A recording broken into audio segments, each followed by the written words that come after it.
வணக்கம். இன்னைக்கு நாம பார்க்க போறது இந்திய பொருளாதாரத்துல நடந்துகிட்டு இருக்கிற ஒரு பெரிய இழுபறி போட்டியை பத்தி தான். ஒரு பக்கம் பாத்தீங்கன்னா நம்ம ரிசர்வ் பேங்க் வளர்ச்சியை எப்படியாவது அதிகப்படுத்தணும்னு முயற்சி பண்றாங்க. ஆனா இன்னொரு பக்கம் அமெரிக்கா போட்டிருக்கிற புது வரிகள் ஒரு பெரிய தடையா நிக்குது.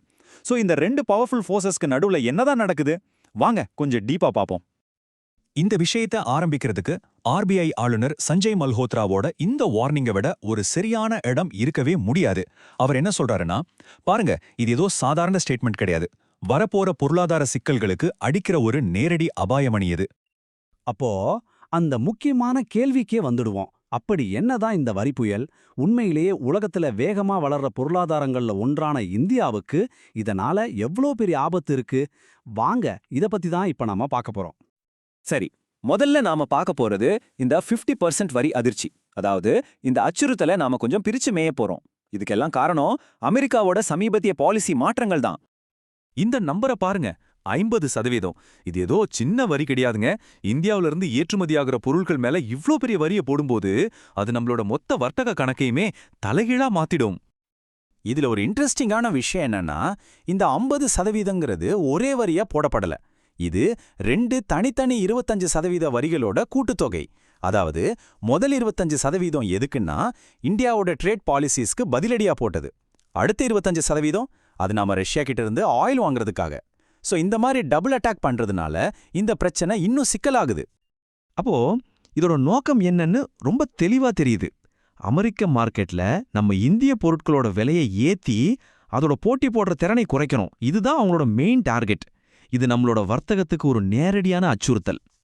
சரி, இது வரைக்கும் இந்த வரி ஏன் வந்ததுன்னு பார்த்தோம். இப்போ இதோட விளைவு என்னன்னு பார்க்கலாம். இந்த டாரிஃப்ஸ்னால நம்ம பொருளாதார வளர்ச்சி கணிப்புகள்ல என்ன மாதிரியான மாற்றங்கள் வந்திருக்கு?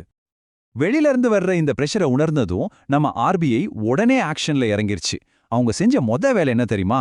நம்மளோட வளர்ச்சி கணிப்புகளை இப்போ இருக்கிற நிஜமான சூழ்நிலைக்கு ஏத்த மாதிரி குறைச்சது தான். இப்ப இந்த சார்ட்டை கொஞ்சம் பாருங்க.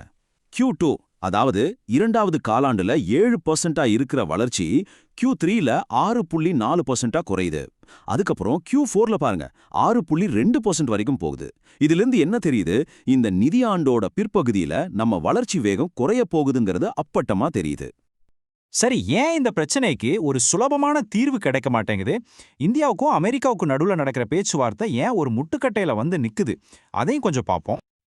இதுக்கு ரெண்டு முக்கியமான காரணங்கள் இருக்கு. ஒன்னு ஜியோபொலிட்டிக்கல் ரீசன், அதாவது ரஷ்யா கூட இந்தியா வச்சிருக்கிற உறவு. இன்னொன்னு நம்ம உள்நாட்டு பொருளாதாரம் சம்பந்தப்பட்டது, அதாவது நம்ம விவசாயம், பால்வள துறைகளை வெளிநாட்டு பொருட்கள் கிட்ட இருந்து பாதுகாக்கிற நம்மளோட பாலிசி. இந்த ரெண்டு விஷயத்திலயுமே ரெண்டு நாடுகளுமே கொஞ்சம் கூட விட்டு கொடுக்கற மாதிரி தெரியல. அப்போ இந்த பேச்சுவார்த்தை முட்டுக்கட்டையோட விளைவு என்ன? சிம்பிளா சொன்னா, இந்த 50% வரி இன்னும் கொஞ்ச காலத்துக்கு அப்படியே இருக்க வாய்ப்பு அதிகம். இது நம்ம பொருளாதாரத்து மேல தொடர்ந்து ஒரு பிரஷரை கொடுத்துக்கிட்டே இருக்கும். சரி, இவ்வளவு நேரம் வெளியிலிருந்து வர ஆபத்துகளை பத்தி பேசிட்டோம். இப்போ இந்த இழுபறி போட்டியோட அடுத்த பக்கத்தை பார்ப்போம். அதாவது இந்திய பொருளாதாரத்தோட உள்நாட்டு பலங்கள் என்ன, அது எப்படி இந்த சவாலை சமாளிக்குது?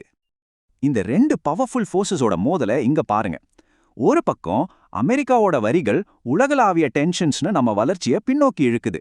ஆனா இன்னொரு பக்கம் பாத்தீங்கன்னா, நம்ம நாட்டுக்குள்ளே இருக்கிற வலுவான டிமாண்ட், குறைஞ்சிட்டு வர்ற பணவீக்கம், அப்புறம் நல்ல பருவமழை, இது எல்லாமே நம்ம பொருளாதாரத்துக்கு ஒரு பெரிய சப்போர்ட்டா இருக்கு. கவர்னர் மல்ஹோத்ராவோட இந்த கமெண்ட் ரொம்ப ரொம்ப முக்கியம். அவர் என்ன சொல்றாருன்னா, நம்ம உள்நாட்டு பொருளாதாரம் ரொம்பவே உறுதியா நெகிழ்ச்சித்தன்மையோட தான் இருக்கு. ஆனா வெளியில இருந்து வர்ற பிரஷர்னால நம்மளோட முழுமையான வளர்ச்சி இலக்குகளை அடைய முடியலன்னு அவரே ஒத்துக்கிறாரு. இது ஒரு விதத்துல எச்சரிக்கையா இருந்தாலும் ஒரு நம்பிக்கையும் கொடுக்குது. சரி, ஆர்பிஐ அடுத்து என்ன செஞ்சாங்கன்னு பார்க்கறதுக்கு முன்னாடி ரெப்போ ரேட்னா என்னன்னு சிம்பிளா புரிஞ்சுக்கலாம். ரொம்ப சுலபமா சொல்லணும்னா, ஆர்பிஐ மத்த கமர்ஷியல் பேங்க்ஸுக்கு கடன் கொடுக்கும்போது வாங்குற வட்டி தான் இது. இந்த வட்டியை ஏத்துறது இறக்குறது மூலமா ஆர்பிஐ மார்க்கெட்ல பணப்புழக்கத்தை கண்ட்ரோல் பண்ணுது. அதனால ஒரு எச்சரிக்கை நடவடிக்கையா ஆர்பிஐ அவங்களோட முக்கியமான வட்டி விகிதமான ரெப்போ ரேட்டை 5.5%லேயே வச்சிருக்காங்க, மாத்தவே இல்ல. அதாவது இப்போதைக்கு வட்டியை கூட்டவும் வேண்டாம், குறைக்கவும் வேண்டாம், கொஞ்சம் வெயிட் பண்ணி பார்க்கலான்னு ஒரு வெயிட் அண்ட் சி அப்ரோச் எடுத்திருக்காங்க. உலக அளவுல நிலைமை கொஞ்சம் தெளிவானதுக்கு அப்புறம் முடிவு பண்ணிக்கலான்னு நினைக்கிறாங்க. சரி, நாம இப்போ இந்த அனாலிசிஸோட கடைசி கட்டத்துக்கு வந்துட்டோம்.